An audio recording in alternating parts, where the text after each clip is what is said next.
चुप क्यों मोमल? सोच रही हूँ कि आपा की तबीयत भी ठीक नहीं है, अकेली हैं घर में, बोर हो रही होंगी। उन्हें भी हम साथ ही ले आते।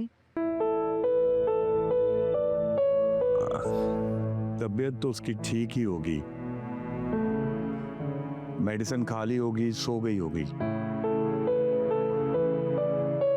वो खुद चाहती थी कि हम दोनों इकट्ठे वक्त गुजारें, हम दोनों इकट्ठे खाने पर जाएं, बाहर घूमें। वो खुद चाहती थी।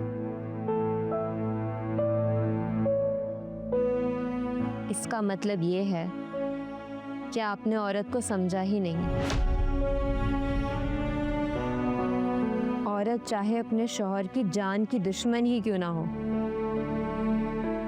वो अपने शौहर को कभी किसी से बांट नहीं सकती।